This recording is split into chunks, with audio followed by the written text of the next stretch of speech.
Coming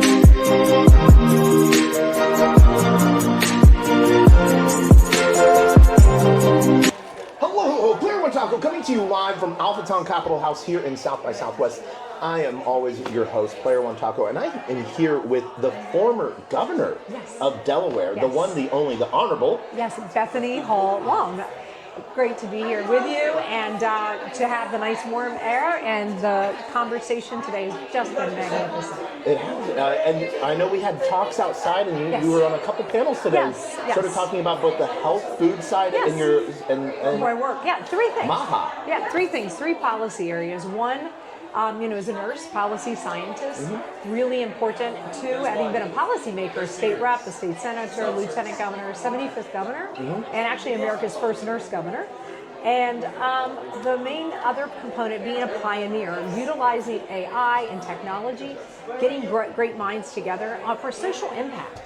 Food security, healthy food, addressing chronic disease, and doing this in a bipartisan fashion is really important. We don't come together and talk about things that we may disagree on. That's why I was successful in getting 1,000 bills passed when I was a legislator, was being able to compromise.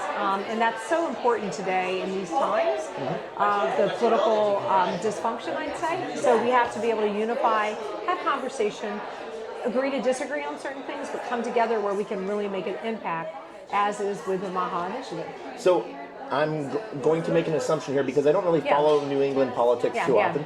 Republican, Democrat? I am a Democrat. Democrat, and healthy food, housing, mental health, all the things that we care about around chronic disease prevention. Doesn't matter what initials behind your name, whether it's an R, a D, or an I.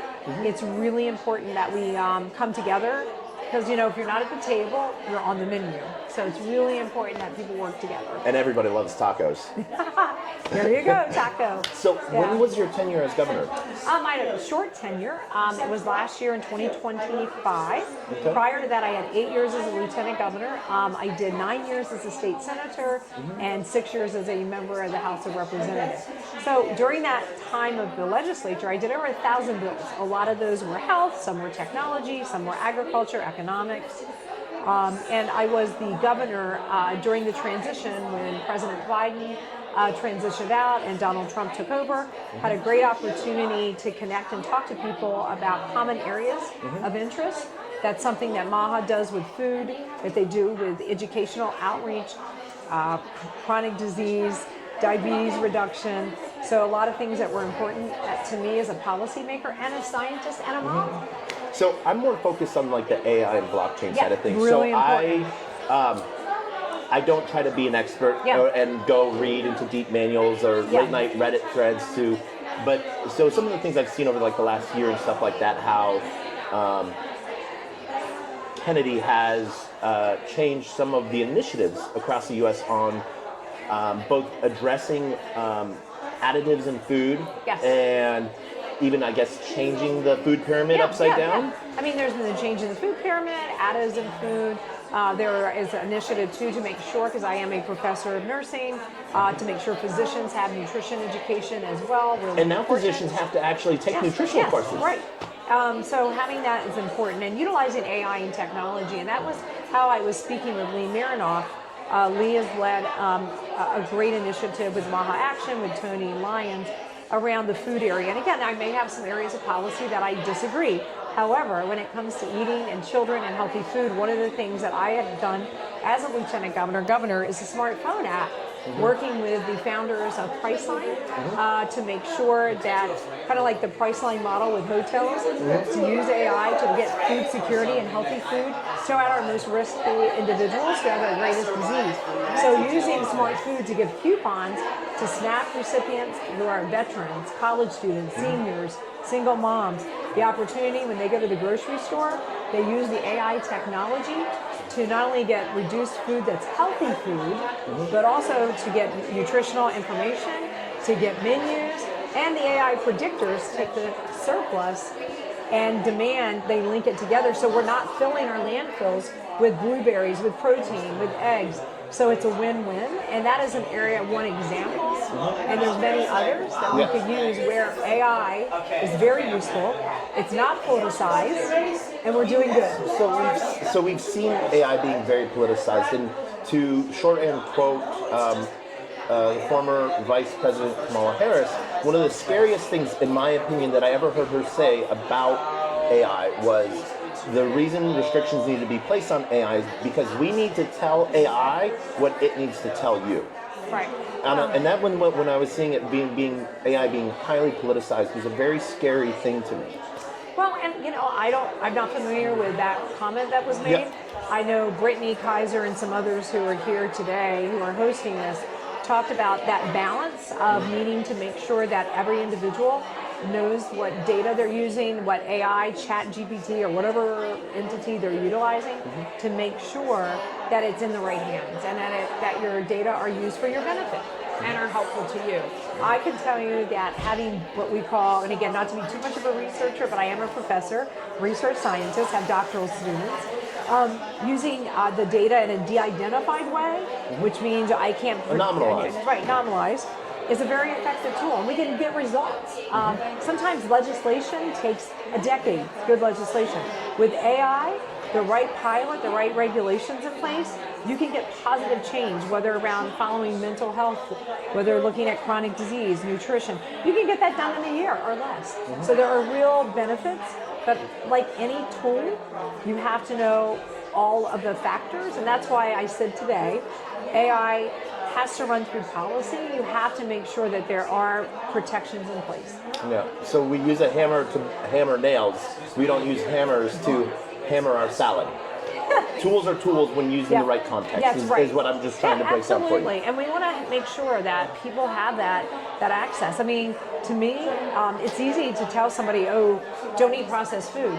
But if we don't give them that protein and that healthy food that they can afford, affordability is everything. Yep. And that's why like the Smart Food app and those other initiatives are making things affordable, they're making it accessible, they're helping the foot traffic in the grocery store, and it's a real win-win. And this is an example of how AI can work across our states. And so we've been working, I know Maha Action, Marinoff has, across this country with diabetes reduction, with smart school lunches, making sure that truck stops have healthy clinics.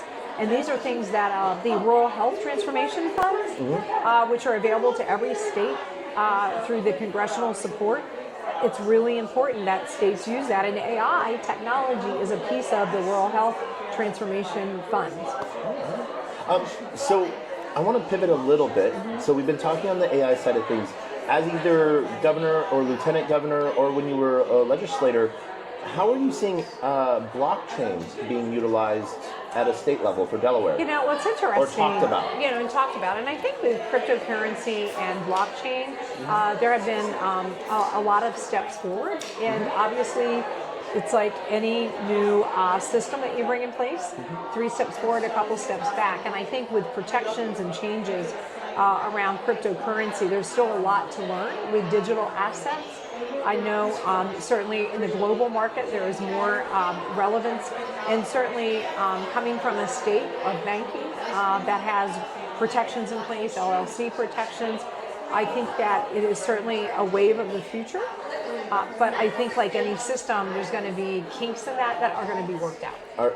If it is out of bounds, let me know. Do you own any crypto? And I ask that because it's a financial question. You know what? I do not, because I'm too busy to do any of that. But I know family members that dabble in it. They are not major investors, but they recognize that we need to make sure to be in the next generation. And I know recently I did my very first ever international trip. I went to Nigeria to work at a refugee camp and orphanage in December. And when I was there, thank you, was greeted actually with great warmth, and I was safe. I was safe.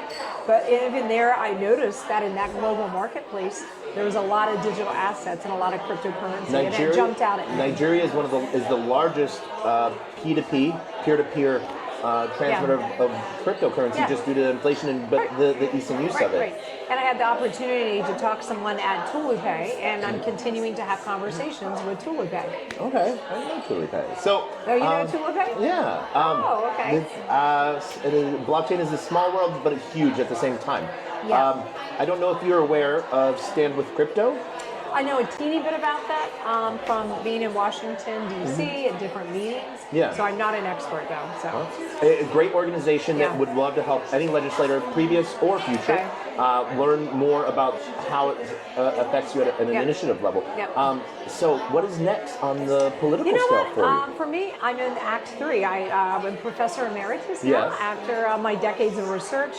And I've been able to use this past year to really, what I say, fill my cup with good, which is utilizing technology to help not only help the health of our communities, it helps your economy. So a healthy community helps the economy, and to collaborate on models of opportunity. And I'm happy to be here with innovation. And tonight we have a group of women. I co-chair the National Million Women Mentors, which is Women in STEM. One of the reasons I'm here, I'm very proud of that. We need to uplift and not only women, but our young men too, to really utilize STEM and the old ones. STEAM. You're young. You're younger than me. So with STEAM, but it's really important. And so when I had the opportunity to fly from the cold Mid-Atlantic to this super hot Austin, I did not know it was going to be this warm today. I was really eager to do so, but I'm excited to listen this evening to some of the women who have really championed STEM initiatives, who have really led in the AI technology space while protecting consumers and uplifting the economy. It is one of the really great things that we get to see. I want to say conglomerate of ideas that South by Southwest brings every year. Yeah, and I said today at the end, that if you're not at the table with politics, you're on the menu. And I also said that I'm not here to be a disruptor, but I'm here to be a restorative person. I am a restorative person who brings consensus, bipartisan effort to bring forth health, to address issues of socioeconomic disparity, to make sure that we all have the opportunity to have healthy food, to have a house, to have the things that are affordable, to make not only our communities, but our country and our globe a better place. So one of the things I love to do is I love to sow seeds of words for future research for yourself. So one of the words that I would love to give you is regen. Yes. If you're knowing about that movement within the blockchain and AI space and seeing how that can blockchain can be used for good. Yeah, and I think that's important, regen and social impact, and again, I love that, and I know that there is that huge outcome. When I went to Nigeria and actually talked with TuluPay and others, it came up because I was with the IDP camp, displaced persons, and we want to make sure every individual has that opportunity to have financial equity, financial opportunity, and that's really important. Do you remember the name of the organization that was overseeing those camps for that by chance? I don't off the top of my head, but I have colleagues that do. I would not want to misspeak. One of the platforms that I'm a huge champion of is donate.gg. Where people are able to either nominate organizations or a huge list of about 100 plus organizations that people can donate to via blockchain. Oh, I know, that's great. I would love to be able to follow up and get you the information with IDP. That would be fascinating. And then on the regen crypto side, the other side that's important to like Lee Marinoff and others is the regenerative agriculture. So I had to get that plug in. That is really so important. How we treat our earth, the food that we eat, eating real food is such an important thing, and I know it's a message that we'll be talking about for generations, and it addresses chronic disease. It really addresses and hits hard our economies. A lot of government, we spend a lot in Medicaid, Medicare, the expense of chronic disease. We don't spend much on preventative. We spend it on actual and we need to do life more. care. We need to do more. When I was lieutenant governor, I built on what was then Governor Carney's Lieutenant Governor Challenge. I made it a 2.0, where we did prevention and education, and really things from physical education. You'll hear in the Maha movement, Jeff Rose talk about sleep. I mean, simple things that we can actually do to add years to our lives that are supported by Maha. Imagine that. So my life these days is crypto, cigars, and caffeine. Woo! the nurse will tell you we need a little modification. I only had 11 Red Bulls yesterday. Okay, I will not say anything about your cardiac metabolic, but you're being honest. And I too enjoy some good coffee, I have to say. So everything in moderation. And you are an event, you're here at an event, South by Southwest, you are running around as demonstrated by these 20 million tags around your neck. Yes. I can understand probably why you had more Red Bull than normal yesterday. But I don't actually drink or do drugs. That's important. Or smoke the pots. There you go. Cigars. All right, well, you know what? Everybody has their own mechanism for coping. I'm a runner, I exercise. Everybody has their way. I lift heavy things and I play rugby. Well, there you go. Yeah. There you go. So are you active on social media at all? I have gotten back or do you in have, on LinkedIn. Do you have someone I running have like a young guy, Brian, who helps me with LinkedIn. Yeah. Not X? I am a little bit there, but I need to get back in. I took a little break after I left office, so I'm slowly easing back into social media. I'm back to X ASAP, Governor. For those that want to follow you on X, do you remember your X handle by chance? No. Okay, but they can. And what about LinkedIn? I'm on LinkedIn, Bethany Hall-Long. You can find me there. I'd be happy to coordinate through LinkedIn. Amazing. And it's Bethany, Bethany, Hall, Hall-Long, Long. Amazing. Before we wrap this up, any last things you want to say or any random thoughts?